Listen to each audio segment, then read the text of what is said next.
नमस्कार साथियों, कैसे हैं आप सब। आप सबका विनोद क्लासेज में बहुत बहुत स्वागत है। आज हम एनसीईआरटी ज्योग्राफी के क्लास नंबर 7 का चैप्टर नंबर 5 जल का अध्ययन करेंगे। उम्मीद करता हूं साथियों आपने पिछले वीडियो देखे होंगे और आपको अच्छे लगे होंगे। साथियों, जल, वाटर, आज जो हम जिस चैप्टर का अध्ययन करने वाले हैं उसका नाम है जल।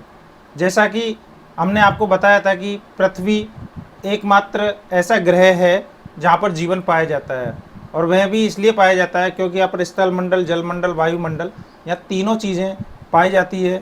यहाँ जहाँ ये तीनों चीज़ें मिलती है उसे जैव मंडल कहते हैं, जिसके कारण यहाँ जीवन की पर्याप्त दशाएँ पाई जाती हैं। तो साथियों, हम स्थल मंडल, वायुमंडल के बारे में पहले अध्ययन कर चुके हैं। आज हम जो है वो जलमंडल के बारे में अध्ययन करेंगे। सबसे पहले हम ये देखते हैं कि हम इस चैप्टर के अंदर किन किन बातों का अध्ययन करेंगे। साथियों, सबसे पहले हम पढ़ेंगे जल चक्र, वाटर साइकिल। जल चक्र क्या है। इसके बाद में हम डिस्ट्रीब्यूशन ऑफ वाटर, जल का वितरण, इसको पढ़ेंगे कि हमारे यहाँ जो जल है वो कहाँ कहाँ पाया जाता है।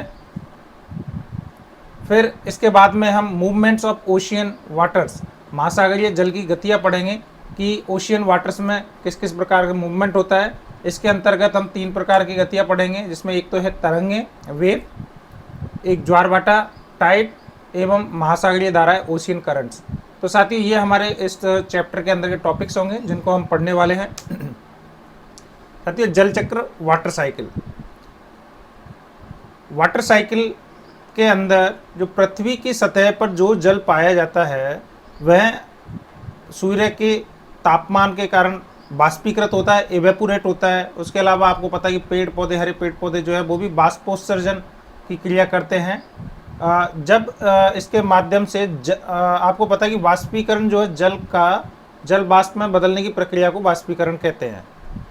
अर्थात जल जो है आपका वो जलवाष्प में परिवर्तित होता है। जलवाष्प आपको पता है एक प्रकार की गैस है, तो जल जो है आपका जलवाष्प में परिवर्तित होता है, तो उसे ही वाष्पीकरण कहते हैं। ये देखिए साथी, जो ये वाष्पीकरण है आपका, जो यहाँ पर जो ये आपका जल है, जब ये गैस में परिवर्तित हो जाएगा तो इसे ही वाष्पीकरण कहते हैं।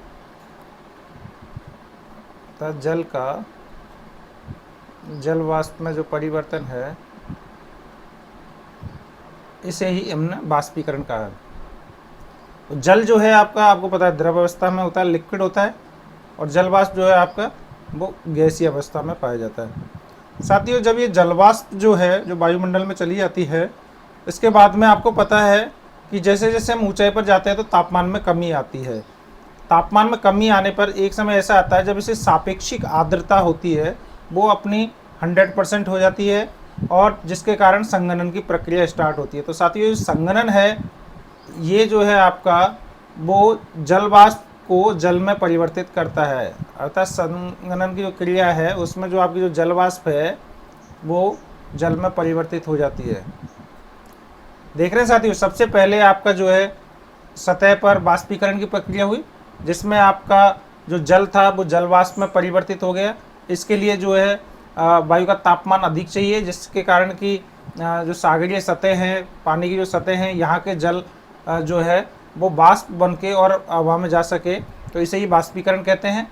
जब आपका जल वाष्प और ऊंचाई पर जाता है तो तापमान में कमी होती है, और अंततः तापमान में कमी होने पर जब इसकी रिलेटिव ह्यूमिडिटी साथियों जब इसकी 100% हो जाती है तो इसमें संघनन की प्रक्रिया होती है, और संघनन की प्रक्रिया में जो है जो आपके जल वाष्प था ये पुनः आपका जल में परिवर्तित हो जाता है। तो जल की बूंदें जो है साथियों बाद में गुरुत्वाकर्षण बल के कारण जो है ये वर्षण प्रक्रिया से आप देख रहे हैं पुनः जो है ज़मीन पर वर्षा के रूप में आती है, और ये नदियाँ और इनमें बहते हुए नदी और इसके माध्यम से पुनः जो है सागर में जाके मिल जाती है। तो साथियों, ये आपका जो साइकिल है इसे ही वाटर साइकिल कहते हैं, इसे ही जल चक्र कहते हैं। ये आप देख सकते हैं साथियों कि जो आपका ग्राउंड वाटर है, सबसे पहले ये जो है आपका इवेपोरेट हो रहा है। इवेपोरेट होने के बाद में जो वाटर वेपर है उसका कंडेंसेशन हुआ, अर्थात संघनन की प्रक्रिया हो रही है आपकी, और संघनन की प्रक्रिया के बाद में जो जल की बूंदें हैं वो वर्षण के कारण पृथ्वी के गुरुत्वाकर्षण बल के कारण जो है जब सतह पर जाती है तो ये जो है बहते हुए नदी और इनके माध्यम से पूरा जो पानी है हमारा वो पुनः सागरों में चला जाता है। तो ये हमारा जो है वाटर साइकिल की प्रक्रिया पूरी होती है। साथ ही अब हम जो है अगला टॉपिक जल का वितरण, इसके बारे में अध्ययन करेंगे। साथियों, जैसे कि हमने पिछली क्लास में पढ़ा था कि हमारा पृथ्वी सौर मंडल का एकमात्र ऐसा ग्रह है जहाँ पर जीवन पाया जाता है। आप देख सकते हैं पृथ्वी जो एक अपने अक्ष पर टिल्टेड है, उसके साथ साथ ये अपने अक्ष पर भी घूर्णन कर रही है, रोटेशन कर रही है, एवं सन के चारों ओर जो है रिवॉल्यूशन कर रही है, परिक्रमण कर रही है। इसके अलावा आप देखें साथियों, तो जो पृथ्वी है इसके चारों तरफ जो पृथ्वी का एक प्राकृतिक उपग्रह चंद्रमा, वो भी इसके चारों ओर जो है वो परिक्रमा कर रहा है। तो ये देखिए जल का वितरण, हम ये पिछली क्लास 6 में हम इन चीज़ों को पढ़ चुके हैं। ये आपको यह दिखा रहा है कि पृथ्वी की जो सतह है उस पर जो महाद्वीप और महासागर दिखाए गए हैं। हम जो है महासागरों को देखते हैं तो आपको जैसे हमने पिछली क्लास में बताया था कि मुख्य रूप से पृथ्वी की सतह पर पाए जाने वाले 5 महासागर हैं, जिनको हमने ट्रिक से आपको बताया था कि पी से आपका पैसिफिक ओशियन था, ये देख सकते हैं आप, पी से आपका जो पैसिफिक ओशियन है, ए से आपका अटलांटिक ओशियन है, जो आई है आपका, इस आई से जो है आपका इंडियन ओशियन अर्थात हिंद महासागर है। ये जो आपका एस है ये आपका साउथर्न ओशियन अर्थात दक्षिणी महासागर है, और जो आपका ये ए है इसका मतलब आर्कटिक महासागर, ये ए है। ये हमारा जो है पृथ्वी का जो पृथ्वी है उस पर पाए जाने वाले महासागर हैं। और जैसा कि आपको पता है पृथ्वी के लगभग 2/3 भाग पर महासागर पाए जाते हैं, जल पाया जाता है। लेकिन इतना जल पाए जाने के बावजूद भी हमारे यहाँ पीने के पानी की कमी पाई जाती है। इसका मुख्य कारण साथियों, ये जो महासागरों का जो जल होता है ये खारा बहुत होता है, इसमें लवण की मात्रा बहुत ज़्यादा होती है, जो कि पीने योग्य नहीं होती है। और वास्तव में जो पीने योग्य जल है वो हमारे बहुत सीमित मात्रा में पाया जाता है। तो साथियों, एक बार पुनः मैं आपसे उम्मीद करता हूँ कि आप ये जो मैप है इसमें जो जो लोकेशंस आपकी दी गई है, जो फिजिकल लोकेशन दी गई है, जो पर्वत पहाड़ इनके जो नाम दिए गए हैं, नदियों के नाम दिए गए हैं, आप इनको पुनः नक्शे पे ज़रूर देखें। क्योंकि ज्योग्राफी जब तक आप नक्शे से आप नहीं पढ़ोगे तो साथियों आपको समझ में नहीं आती, और आप केवल एक रटने की प्रक्रिया में चले जाते हो, जो कि एक लॉन्ग प्रोसेस नहीं है। इसलिए आप इसको ज़रूर देखें। साथ ही इसमें जो मुख्य रेखाएं जैसे 0 डिग्री जो आपकी विषुवत रेखा है, कर्क रेखा, मकर रेखा, इन्हें देखें। देशांतर रेखाएं कहाँ कहाँ होकर जा रही है इन्हें देखें। साथियों, अब हम आते हैं जल का वितरण, डिस्ट्रीब्यूशन ऑफ वाटर के ऊपर। जैसा कि हमने आपको बताया था कि पृथ्वी की सतह पर लगभग 2/3 उस पर जल पाया जाता है। अब इसका हम प्रतिशत डिस्ट्रीब्यूशन देखते हैं तो देखिए साथियों, महासागर है लगभग 97% पर जो है हमारे यहाँ महासागर पाया जाता है। इसके अतिरिक्त जो हम अगर फ्रेश वाटर की बात करें तो हमारा फ्रेश वाटर काफ़ी कम पाया जाता है। ये देखिए, ये जो महासागर में जो पाया जाता है ये हमारा सैलाइन वाटर होता है, जिससे जो कि पीने योग्य नहीं होता है। इसके अलावा जो फ्रेश वाटर है वो हमारा काफ़ी कम रहता है। तो अब आप समझ गए होंगे कि क्यों हम ये कहते हैं कि हमारी पृथ्वी की सतह पर पीने के पानी का अभाव है, और हमें जो है पानी को वेस्टेज नहीं करना चाहिए, प्रदूषित नहीं करना चाहिए। साथ ही एक टर्म है लवणता, सैलिनिटी, जो कि बहुत इम्पोर्टेंट टर्म है जब हम जल को पढ़ते हैं। साथियों, जो लवणता जो है, लवणता का मतलब क्या होता है? लवणता जो है हमारा 1000 ग्राम जल में उपस्थित नमक की मात्रा जो है लवणता कहलाती है। लवणता जो है साथियों, जिसको हम सैलिनिटी कहते हैं, लवणता जिसको हम सैलिनिटी कहते हैं साथियों, इसे परसेंटेज के रूप में व्यक्त नहीं करते हैं, बल्कि इसे इसके रूप में व्यक्त करते हैं, जिसका तात्पर्य है ग्राम प्रति 1000 ग्राम, अर्थात कितना ग्राम जो है पदार्थ घुले हुए हैं इसमें 1000 ग्राम जल के अंदर। तो ये देखिए साथियों, salinity is the amount of salt in gram present in 1000 grams of water. तो 1000 ग्राम जल में जो नमक की मात्रा होती है उसे लवणता कहते हैं। इसमें नमक की मात्रा ये साथियों, ये अपना जो है, आप इसे भी ये भी कह सकते हैं कि समुद्री जल के अंदर जो घुले हुए पदार्थ है उनकी मात्रा जो है, जो 1000 ग्राम जल में होती है, उसे ही लवणता कहते हैं। साथियों, हमारी जो महासागरों की जो औसत लवणता है, हमारी जो एवरेज सैलिनिटी ऑफ ओशियन है हमारी, वो हमारी 35 भाग प्रति 1000 ग्राम है। ये एक बहुत इंपॉर्टेंट चीज़ है साथियों, आपको याद होना चाहिए कि महासागरों की औसत लवणता जो है हमारा 35 भाग प्रति 1000 ग्राम है। ये आप देख सकते हैं साथियों कि हमारे जो पृथ्वी की सतह है इस पर जो महासागर है हमारे लगभग 97% पर महासागर पाया जाता है। और हमारे जो पीने योग्य जो मीठा पानी है, जो फ्रेश वाटर है, वो काफ़ी कम मात्रा में है। साथियों ये हमारे विश्व के प्रमुख समुद्र, मेजर सी, लेक्स एवं नदियाँ हैं। उम्मीद करता हूँ कि आप सब इन लोकेशंस को जो है अपने नक्शे में देखें, क्योंकि आप जितनी प्रैक्टिस मैप से करेंगे उतनी ही आपके ज्योग्राफी पर कमांड अच्छा होगा। साथियों सबसे पहले ये आपके जो महाद्वीप है आपको बिल्कुल क्लियर होने चाहिए। ये देखिए महाद्वीप जो है आपका एक उत्तरी अमेरिका महाद्वीप, सेकंड दक्षिण अमेरिका महाद्वीप, तीसरा आपका अफ्रीका महाद्वीप, चौथा आपका जो है यूरोप महाद्वीप है, साथियों पाँचवा आपका ये एशिया महाद्वीप है, छठा आपका ये ऑस्ट्रेलिया महाद्वीप है और सातवां आपका अंटार्कटिका महाद्वीप है। तो ये सात तो साथियों आपके जो है वो महाद्वीप हैं। इसके अलावा अगर हम महासागरों की बात करें तो हमने आपको अभी बताए थे कि 5 आपके ये बस बड़े विशाल जलराशि जो है वो ये महासागर थे। इसके बाद में हम देखते हैं साथियों, तो देखिए ये आपको झील दिखाई हुई है। उत्तरी अमेरिका महाद्वीप में जो झीलें दिखाई हुई हैं, ग्रेट बियर झील, ग्रेट स्लेव झील, इसके अलावा जो विनिपेग झील, सुपीरियर झील, ह्यूरॉन झील। साथियों ग्रेट लेक झील है जिसमें 5 झीलें आपकी यहाँ आती है।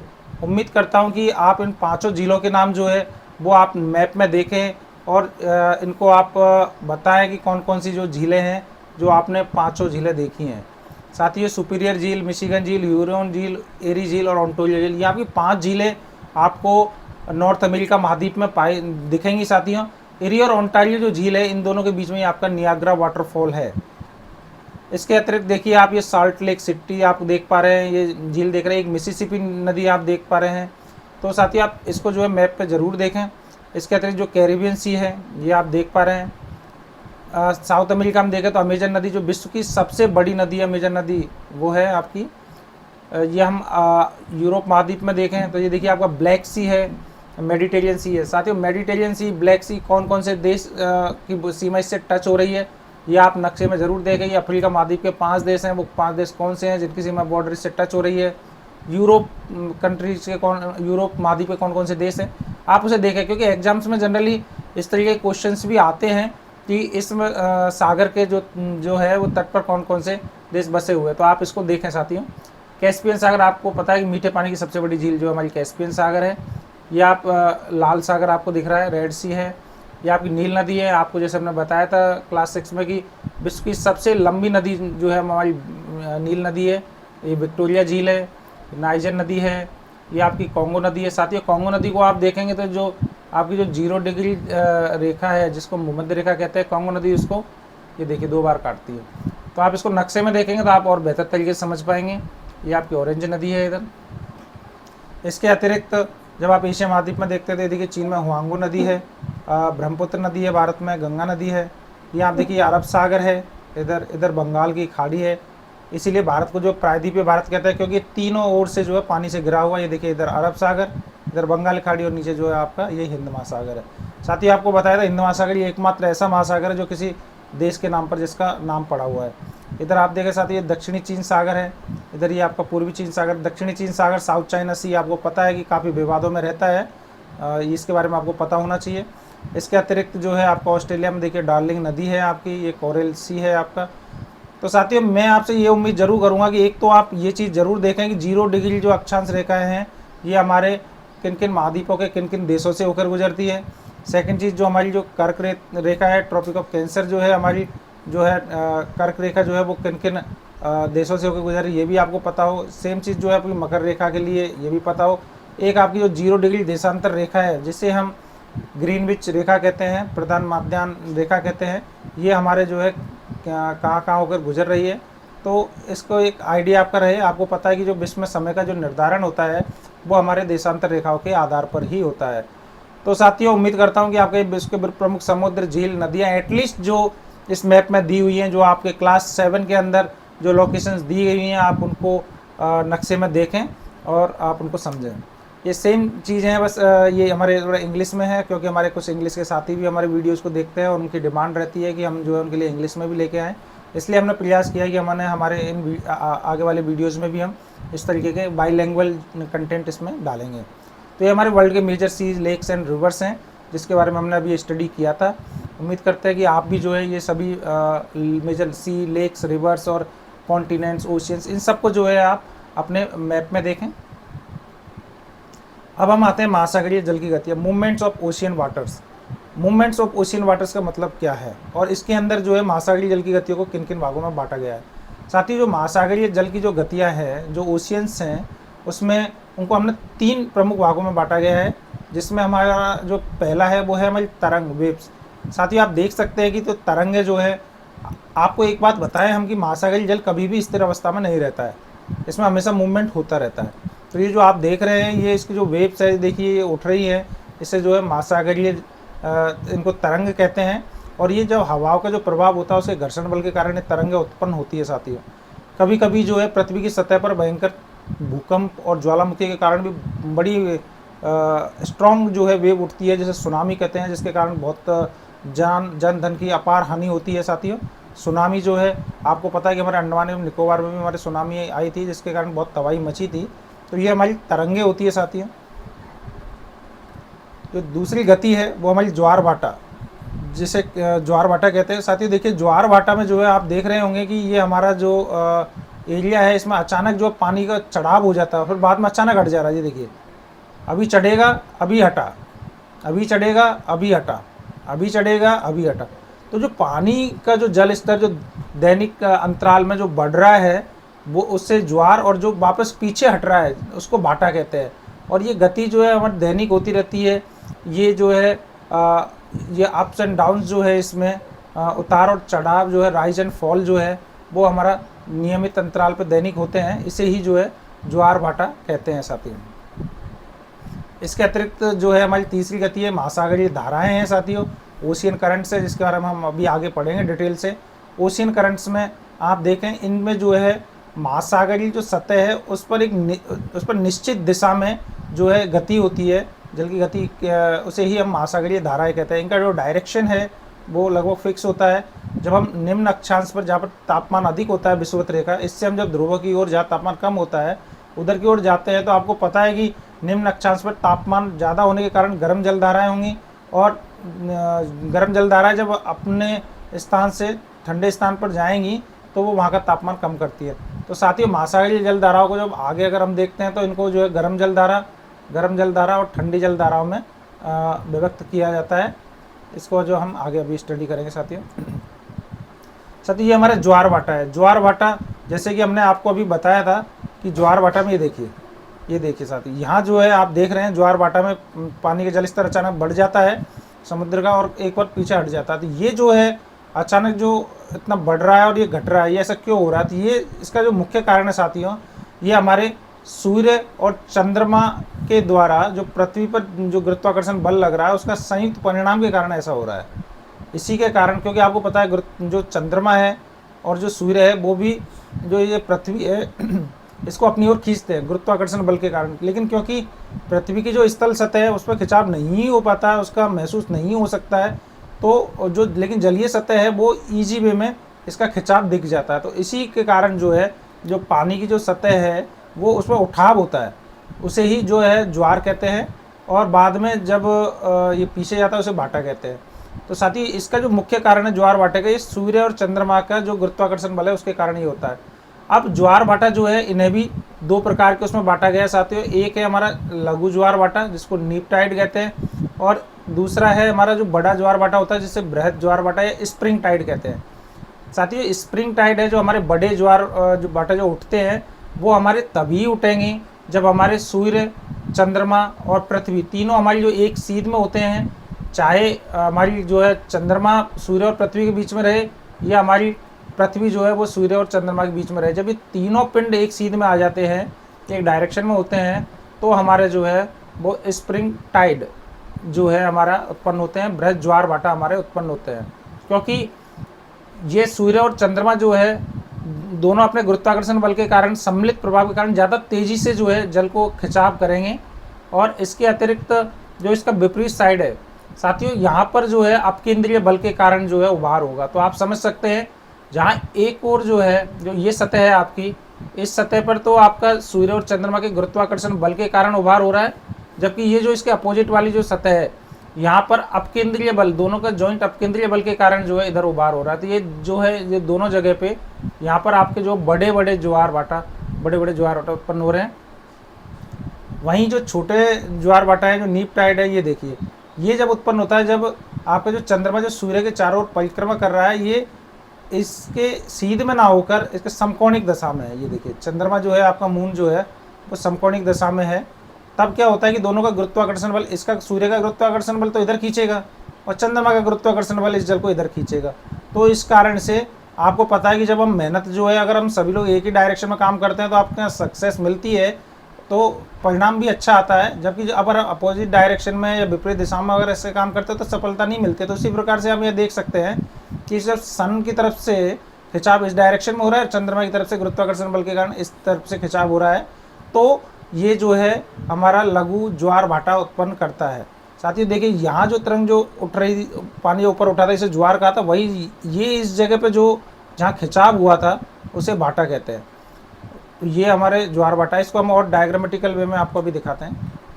ये देखिए साथियों, ये जो है हमारा, ये सन है,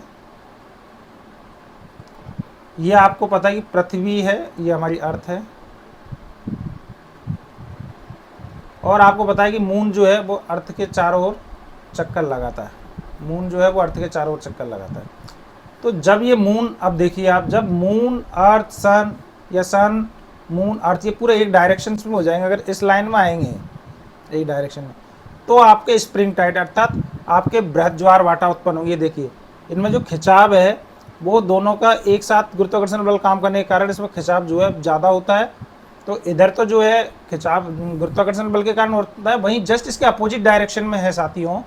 अब आप सोच रहे होंगे इसके अपोजिट, चलो ठीक है, एक डायरेक्शन में तो गुरुत्वाकर्षण बल के कारण दोनों ने मिलकर खींच लिया, इसलिए हो गया, लेकिन इसके पीछे की साइड क्यों हुआ? तो साथियों पीछे की ओर जो है वो इनके अपकेंद्रीय बल के कारण जो है पीछे की ओर वो आया है, जिसको सेंट्रीपिटल फोर्स बोलते हैं, उसके कारण जो है उधर भी उभार आया है। तो एक साथ जो है दो जगह पे ज्वार आते हैं। देखिए, इधर की साइड भी आएगा तो सेम जो है इसके जो अपोजिट डायरेक्शन जो है अर्थ के, उधर भी जो है उत्पन्न होता है। तो ये आपके लघु ज्वार भाटा और बृहद ज्वार भाटा है। उम्मीद करता हूँ आपको समझ में आए होंगे। ये देखिए, इस डायग्राम को और आप बेहतर तरीके से समझे। ये आपका सन है, ये आपकी अर्थ है, और ये आपका जो मून है रोटेट कर रहा है। जैसे ही आपका मून, अर्थ और सन लगभग एक लाइन में होते हैं, तो देखिए ये जो आपका जो खिंचाव आप देख रहे हैं, ये आपका ज्वार भाटा बड़े हो जाता है। जो ये ज्वार होता है, इधर की साइड जो है वो भाटा होता है। ये देखिए, और जब ये आपकी ये परपेंडिकुलर, ये 90 डिग्री वाली स्थिति में पहुंचते हैं, तो वहाँ जाके ये है आपके लघु ज्वार भाटा बनते हैं। जबकि जो इस डायरेक्शन में आएंगे आपके एक सीध में, तो वो आपका जो है स्प्रिंग टाइड या बृहद ज्वार भाटा होता है। उम्मीद करता हूँ साथियों आपके समझ में आ गए होंगे। अब हम पढ़ते हैं महासागरीय धाराएं, ओशियन करंट्स क्या है। साथियों जैसे भी हमने आपको बताया था कि ओशियन करंट्स जो है महासागरीय धाराएं, इनका जो है एक डायरेक्शन होता है, फिक्स डायरेक्शन होता है, ये अपने डायरेक्शन में मूव करती हैं महासागरीय धाराएं। ये देखिए साथियों, जो महासागरीय धाराएं, ये भी हमने बताया था आपको दो प्रकार की होती हैं, गर्म जल धाराएं होती हैं और एक आपकी ठंडी जल धाराएं होंगी साथियों।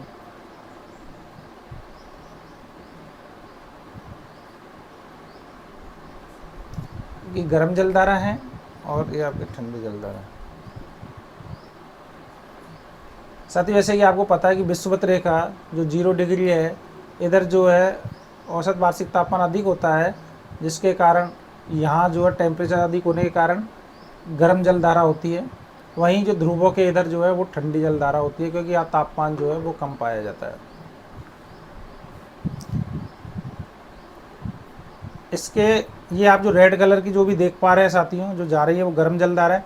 गर्म जल धाराओं का जो मूवमेंट होगा वो हमेशा जो है निम्न अक्षांश से उच्च अक्षांश की होगा। समझ रहे आप, मतलब 0 डिग्री से और उच्च अक्षांश की ओर होगा। निम्न अक्षांश से उच्च अक्षांश की ओर होता है आपका गर्म जल धारा। ये देखिए साथियों, ये जितनी भी आप गर्म जल धाराएं देखेंगे, इनका डायरेक्शन सबका निम्न अक्षांश से उच्च अक्षांश की ओर हो रहा है। और जबकि ठंडी जल धारा है वो उच्च अक्षांश से निम्न अक्षांश की ओर चलती है। या निम्न और उच्च अक्षांश का उम्मीद करता हूँ आपको समझ में आ पा रहा होगा। ये देखिए, जिस तरीके से ये पृथ्वी होती है हमारी, ये 0 डिग्री है और ये 90 डिग्री अगर इधर है, तो ये हमारा निम्न अक्षांश होते हैं इधर की साइड, और जैसे जैसे हम ऊपर जाते हैं तो उच्च अक्षांश है। तो आप इसको इस तरीके से समझिए, जब उच्च से निम्न की ओर अगर इस तरीके की डायरेक्शन में कुछ होंगी तो वो हमारी ठंडी जल धाराएं होंगी। जो निम्न से उच्च की ओर जाएंगी, अगर इस डायरेक्शन में से जाएंगी कुछ, तो वो हमारी गर्म जल धाराएं होंगी। ये देखिए साथियों, ये जलधारा है। जलधाराएं जो है इनको पढ़ने का तरीका रहता है कि आप ये देखिए प्रशांत नहीं, उत्तरी अटलांटिक महासागर, आप जलधाराएं महासागर वाइज पढ़िए कि अटलांटिक महासागर की जलधाराएं पहले आप पढ़ेंगे, ये अटलांटिक महासागर की जलधाराओं के बारे में हम पढ़ लेते हैं। फिर आप जो है प्रशांत महासागर की जलधाराएं पढ़ें, ये प्रशांत महासागर की जलधाराएं। फिर आप हिंद महासागर की जलधाराएं पढ़ें, और आप जिस भी महासागर की जलधाराएं पढ़ते हैं, क्योंकि आपको पता है कि इसमें गर्म जलधारा भी होगी तो इसमें ठंडी जलधारा भी पड़े होगी, तो आप दोनों जलधाराओं को जो है बिल्कुल ध्यान रखें, गर्म जलधारा, ठंडी जलधारा, गर्म जलधारा और ठंडी जलधारा। सभी महासागरों में दोनों प्रकार की जलधाराएं पाई जाती है। अब इसको समझने के लिए, क्योंकि हम क्लास 7th का पढ़ रहे हैं, इसलिए हम बहुत ज़्यादा डिटेल्स में नहीं जाएंगे। हम आपको सिर्फ इस जो महासागरीय धाराएं जो आपको चैप्टर में दी हुई हैं, हम इनको एक्सप्लेन करने का प्रयास करते हैं आपके लिए। तो साथ ही जो गर्म जलधारा है, हमने जैसे कि अभी हम अटलांटिक महासागर के बारे में पढ़ते हैं, गर्म जलधारा, ये देखिए साथी, आपको पता है कि ये आपका अटलांटिक महासागर है। हाँ, इस अटलांटिक महासागर में ये देखिए साथियों, इधर कैनेल की धारा है, इधर जो है बेंगुएला की धारा। ये जो ब्लू कलर में जो दिख रही है आपको अफ्रीका के, इधर देखिए 0 डिग्री से ऊपर ये कैनेल धारा है और ये आपका बेंगुएला धारा है। साथियों ये हमने जैसे कि वायुमंडल वाले चैप्टर में पढ़ा था कि व्यापारिक पवन है, ये आपकी व्यापारिक पवन की दिशा में, व्यापारिक पवन के कारण देखो प्रभावित हो रही है कैनेल धारा, और वहीं ये भी बेंगुएला धारा। जब ये दोनों धाराएं आपस में मिलती हैं तो यहाँ जल स्तर बढ़ जाएगा। अफ्रीका के जो गिनी का तट है, इधर जल स्तर बढ़ जाएगा, और जल स्तर जब ये बढ़ जाएगा तो इसके बाद में जो है इसका मूवमेंट, ये देखिए, तो उत्तरी विषुवतीय धारा के रूप में होगा और एक दक्षिणी विषुवतीय धारा के रूप में होगा। आगे चल के ये साओ कैप्रोक करके है ब्राज़ील के इधर जगह, यहाँ से आके 2 भागों में विभक्त हो जाती है। ये देखिए, एक तो उत्तरी अमेरिका की तरफ जा रही है और दूसरा जो है ब्राज़ीलियन धारा की तरफ आ गई है। अर्थात ये देखिए, पहले तो उत्तरी विषुवतीय धारा जा रही है एक, फिर उसके बाद में दूसरी इधर चली गई है, एक तीसरी जो है ब्राज़ीलियन तरफ। आप इसको सिंपल वे में समझ लें कि जो इधर से जो आ रही है धारा है वो यार टकराने के बाद में एक तो उत्तरी अमेरिका इधर की तरफ चली गई है, जो मैक्सिको की खाड़ी के इधर प्रवेश कर गई है, और देखिए दूसरा इधर की साइड आ रही है। तो इधर जो है फ्लोरिडा के इधर होते हुए हम इसे सिर्फ एक उसमें बोलेंगे गल्फ स्ट्रीम। देखिए ये जो गल्फ स्ट्रीम जलधारा इधर चली गई है, इधर ब्राज़ीलियन धारा आ गई है, क्योंकि ये निम्न अक्षांश से उच्च अक्षांश की ओर जा रही है। देखिए ये जो गल्फ स्ट्रीम है निम्न से उच्च की ओर जा रही है, इसलिए गर्म जलधारा है। सेम जो ब्राज़ीलियन धारा भी अपना निम्न अक्षांश जैसे 0 डिग्री के आसपास से लेके और इधर की साइड जा रही है उच्च अक्षांश की, इसलिए गर्म जलधारा है। तो आप समझिए रेड कलर जो है वो गर्म जलधाराओं को इंगित कर रहा है, जो निम्न अक्षांश से उच्च अक्षांश की ओर जा रहा है। ये आपकी गल्फ स्ट्रीम हो गई। फिर उसके बाद में आप देखेंगे जो गल्फ स्ट्रीम के बाद में, गल्फ स्ट्रीम की एक ब्रांच देखिए उत्तरी अटलांटिक अफवाह करते हुए ये पछुआ पवन जो हमने पढ़ी थी। देखिए साथी, इधर हम विंड्स का भी आपको बना देते हैं ताकि आप अगर कुछ इनको रिलेट कर पाएँ। ये हमारा 0 डिग्री अक्षांश था, ये हमारा 30 डिग्री नॉर्थ, ये हमारा 30 डिग्री साउथ, और ये हमारा 60 डिग्री 90 डिग्री, हमारा 60 डिग्री और 90 डिग्री ऐसा है। तो साथियों जो 0 डिग्री से, ये देखिए 30 डिग्री से 0 डिग्री की ओर जा रही थी, ये तो थी हमारी कौन सी पवन है, ये हमारी व्यापारिक पवन है। जैसे हमने ये बताया था कि कैनेल और वेनेजुएला इसके प्रभाव में आई। फिर इसके बाद 30 डिग्री बाद में ये देखिए ये पछुआ पवन है, ऐसे चलती है, ये हमारी पछुआ पवन है। तो ये गल्फ स्ट्रीम जो है इसके बाद में पछुआ पवनों के प्रभाव में आकर देखिए उत्तरी अटलांटिक अफवाह के तौर पर देखिए इधर जा रही है। ये आपके नॉर्वे फिनलैंड है। अभी देखिए साथी, क्योंकि निम्न अक्षांश से उच्च अक्षांश की ओर जा रही है इसलिए गर्म जलधारा है, और ये जहाँ जाएंगी गर्म जलधारा है वहाँ तापमान को बढ़ा देंगी। जो ठंडे प्रदेश में प्रवेश कर रही है लेकिन इसका तापमान जो है आनुपातिक रूप से इसका तापमान ज़्यादा है, और यही कारण है साथियों कि इधर जो है शीत ऋतु में इधर जो है बर्फ़ से का प्रभाव अधिक होने के कारण भी यहाँ बंदरगाह चालू रहते हैं सालों, और उसका मुख्य कारण रूप से ये गर्म जलधारा का प्रवाह है। ये उसी प्रकार से आप नीचे देखेंगे तो ये देखिए पश्चिम, ये फॉकलैंड की धारा, ये देखिए साथियों। हाँ, एक पहले हम उत्तरी अटलांटिक महासागर में इसको देखें, लैब्राडोर धारा। देखिए ये ग्रीनलैंड के इधर लैब्राडोर धारा जो हमारी आ रही है, ये हमारे बर्फ़ के पिघलने से आ रही है, क्योंकि अब ये उच्च अक्षांश से निम्न अक्षांश की ओर आ रही है। हमने बताया था सबकी आपको, उच्च अक्षांश से निम्न अक्षांश की ओर आए तो वो हमारी है ठंडी जलधारा, और जो निम्न से उस पर जाए वो गर्म है। तो उच्च से निम्न की ओर आ रही है, इसलिए देखिए ब्लू कलर में। तो लेब्राडोर धारा कैसी हमारी ठंडी धारा है। ऐसे जो फॉकलैंड है ये भी हमारे जो है उच्च अक्षांश से निम्न अक्षांश की ओर आ रही है, ये हमारी जो है ठंडी जलधारा है, ये देखिए। और देखिए कैनरीज धारा ये हमारा उच्च से निम्न की ओर आ रही है, ये भी ठंडी धारा। बेंगुला धारा जो है हमारी, ये भी उच्च से निम्न की ओर आ रही है, बेंगुला धारा है। तो अब आप इसको समझ गए होंगे, देख लिया होगा। इसमें एक इम्पॉर्टेंट चीज़ हम आपको ये भी बता दें साथियों कि जल धाराओं की जो दिशाएं है, जो डायरेक्शन है, वो भी कोरियोलिसिस बल के कारण प्रभावित होती है। जो कोरियोलिसिस जो बल है,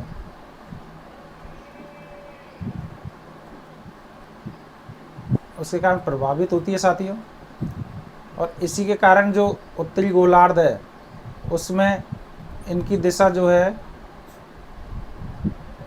वो हमारी एंटी क्लॉकवाइज होती है, सॉरी क्लॉकवाइज होती है।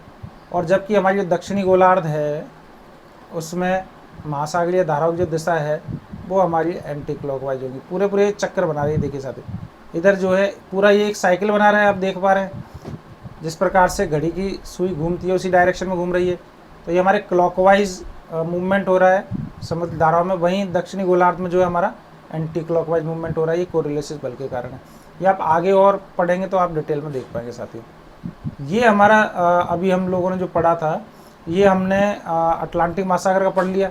अब हम जो है साथियों आप लोगों को जो है वो प्रशांत महासागर का बताते हैं। देखिए प्रशांत महासागर, जैसा आपको इसमें दिखने में ऐसा लग रहा होगा कि प्रशांत महासागर इधर भी है और इधर भी, जबकि आपको पता है पृथ्वी गोल है, इसलिए आप ग्लोब पे देखेंगे तो ये जुड़ा हुआ है। जैसे जो भाग उधर का था वो इधर की साइड भी ऐसे जुड़ा हुआ है ना, ये इससे जुड़ा हुआ है। तो जो एशिया के इधर देखेंगे तो ओयोसीओ धारा जो उच्च अक्षांश से निम्न अक्षांश की ओर आ रही है, ये ठंडी जलधारा है। और जबकि निम्न अक्षांश से उच्च अक्षांश की ओर जो क्यूरोशियो धारा जा रही है, ये गर्म जलधारा है।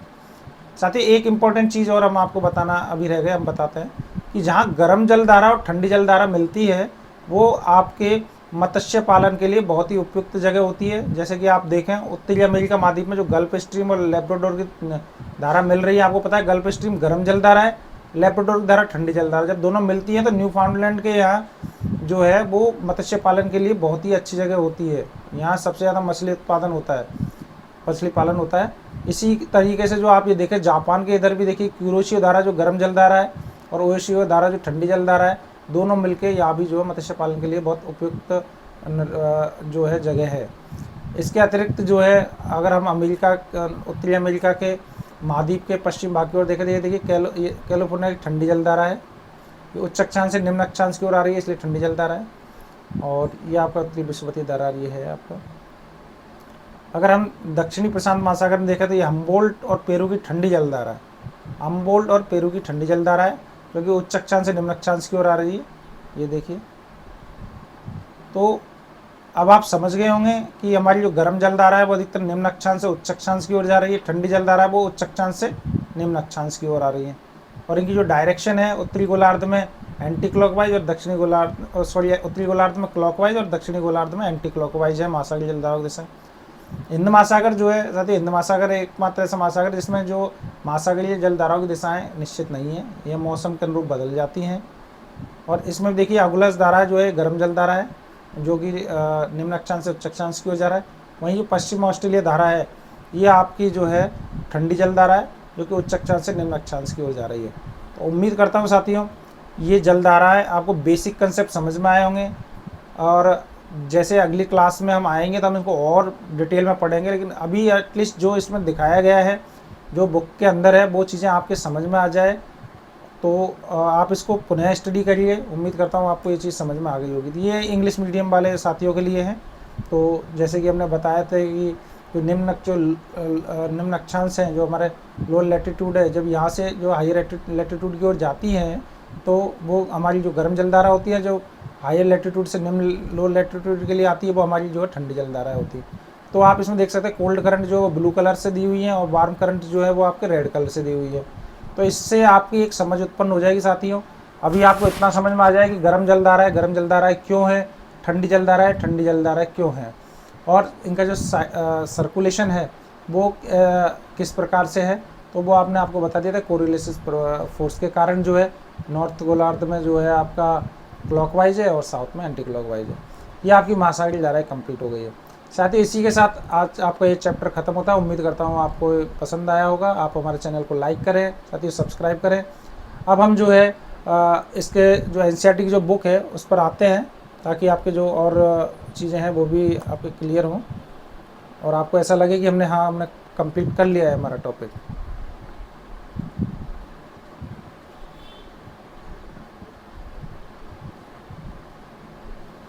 साथ ही लास्ट में एनसीईआरटी बुक्स को दिखाने का हमारा पर्पज़ यही रहता है कि आप लोगों में कॉन्फिडेंस रहे कि हाँ, हम ये सब चीज़ें पढ़ चुके हैं, समझ चुके हैं।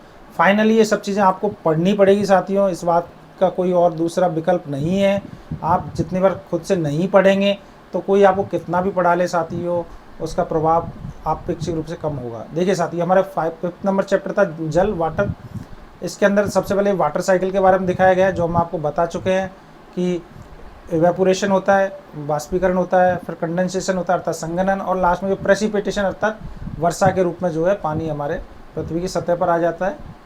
यही पूरा हमारा जो वाटर साइकिल है, जो सतह का पानी वायुमंडल में होते हुए वायुमंडल से पुनः जो है सतह पर आ जाता है। इसमें हमने आपको बताया था कि जो सी में जो वाटर है, जो समुद्रों में जो है वो हमारा लवणीय है अर्थात सेलाइन वाटर है, और जो हमारा जो फ्रेश वाटर होता है वो हमारे नदियों में और उनमें जो पाया जाता है उसको हमने आपको बता दिया था साथियों।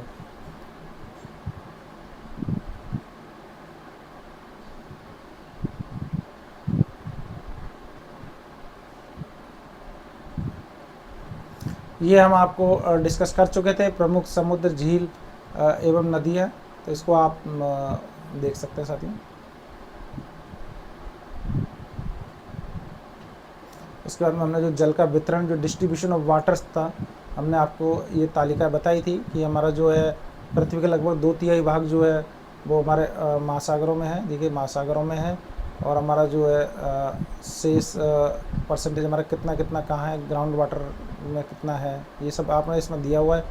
इसमें एक लवणता के बारे में दिया हुआ है, ये हम आपको समझा चुके हैं। महासागर की औसत लवणता 35 होती है, 35 हम आपको बता चुके हैं। और हाँ, एक साथ ही इजराइल का जो डेड सी है, इसकी लवणता काफ़ी ज़्यादा होती है, इसको देख लें। और टर्की की वॉन लेक है, उसकी लवणता हमारी सबसे ज़्यादा है।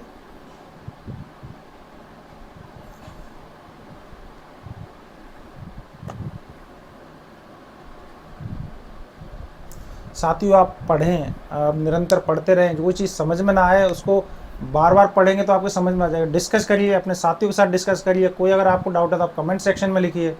लेकिन आप जो है जब तक खुद से आप मेहनत नहीं करेंगे साथियों, तो आपको आनुपातिक रूप से उसका फ़ायदा नहीं मिल पाएगा साथियों। ये आपको महासागरीय परिसंचरण जो हमने इसमें डिस्कस किया था, आपको महासागर की गतियाँ उसके बारे में बताया था कि देखिए महासागरीय जल हमेशा गतिमान रहता है। महासागर गतियों को हमने तरंग, ज्वार भाटा एवं धाराएँ, wave, tides and ocean currents, इसके रूप में हमने आपको बताया था। साथियों 22 मार्च को हमारा विश्व जल दिवस के रूप में मनाया जाता है, ये आपको पता होना चाहिए। साथियों कोई ये कहे कि मैंने आपको पढ़ा दिया और आप बस इसको सुन ले और आपका काम हो जाएगा, तो आप इस पर ना जाएं। जब तक आप स्वयं नहीं पढ़ेंगे, जब तक आपकी समझ प्रॉपर वे में विकसित नहीं होगी, कोई आपको बताएगा तो आपकी समझ विकसित करने का प्रयास कर सकता है, लेकिन फाइनली उसका फ़ायदा तभी होगा साथियों जब आप उस चीज़ को स्वयं पढ़ेंगे। ये समुद्री तरंगे जो हमने आपको बता दिया था कि पवन जो बहती है, फ्रिक्शन होता है, घर्षण, उसके कारण जो तरंग उत्पन्न होती है, ये जल का उठना और गिरना, यही तरंगे हैं, ये हम आपको बता चुके थे। सुनामी हमने आपको बताया था कि जब अर्थक्वेक या ज्वालामुखी आता है तो उसके कारण भयंकर तरीके की जो तरंग उत्पन्न होती है वो सुनामी होती है।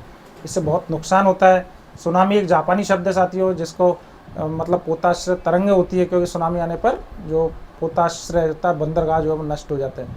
ये देखिए साथियों, इन्होंने बताया 2004 का जो सुनामी आया था उसमें अंडमान निकोबार द्वीप समूह में इंदिरा पॉइंट डूब गया था। ये केस स्टडी है सुनामी की, इसको आप देख लें। इसमें बहुत ज़्यादा कुछ ऐसा नहीं है साथियों समझाने का।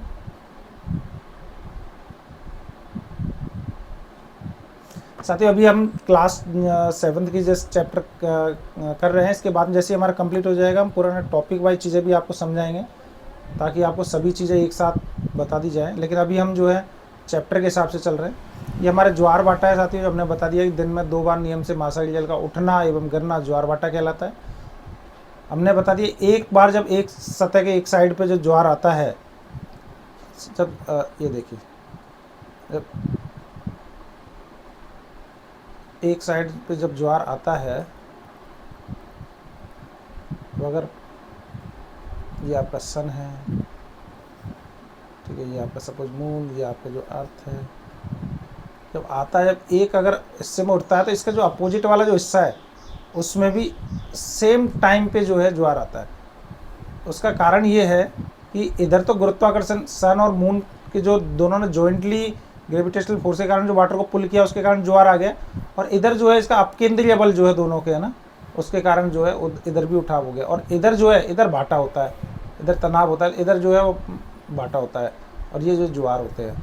तो ये आपको समझ में आना चाहिए साथियों कि दिन में 2 बार नियम से महासागरीय जल का उठना एवं गिरना ज्वार भाटा कहलाता है। ज्वार जो उठना और भाटा जो है उसका गिरना, ये पीछे हटना मानेगा। ये हमने डायग्राम को आपको समझा दिया है। लघु ज्वार भाटा, दीर्घ ज्वार भाटा वो हम समझा चुके हैं। ज्वार भाटा के क्या फ़ायदे हैं वो दिखाए गए हैं इसमें। उच्च ज्वार नौ संचालन मतलब नाव संचालन में सहायता करता है। ये जहाज़ को बंदरगाह तक पहुँचाने में सहायता करता है। मछली पकड़ने में सहायता करता है। कभी कभार समुद्र की मछलियाँ बाहर ही आ जाती हैं सतह पर। उसके मतलब विद्युत उत्पन्न की जाती है, दिया हुआ है। अब महासागरीय धारा जो ओशियन करंट से वो हमने आपको बता दिया था अभी। गर्म और ठंडी जलधारा उसमें दिया हुआ है। इसमें बताया गया गर्म एवं ठंडी जलधारा जहाँ मिलती है और इसमें सर्वाधिक मत्स्य क्षेत्र पाए जाते हैं। कौन कौन से हैं? न्यूफाउंडलैंड है, जापान में भी हमने आपको बताया था क्यूरोशिवो और ओयोशिवो जो आपको मिलती है, वहाँ भी आपको मत्स्य पालन के लिए अच्छा क्षेत्र रहता है। ये आपका जो महासागरीय धारा है आपको ये समझा चुके हैं इस डायग्राम को। इसी के साथ आपका ये चैप्टर कंप्लीट होता है साथियों। उम्मीद करता हूँ आपको समझ में आया होगा और आपको हमारे वीडियो पसंद आए होंगे। साथियों इसी के साथ हम आज का लेक्चर ख़त्म करते हैं। अगर आपको वीडियो हमारे पसंद आए हो तो इसे लाइक कीजिए, सब्सक्राइब कीजिए। किसी भी प्रकार का कोई डाउट हो तो आप कमेंट सेक्शन में हमें लिखिए, हम उसे जो है आपको दूर करने का प्रयास करेंगे। साथियों इसी के साथ आप सब लोगों का बहुत बहुत धन्यवाद। Thank you.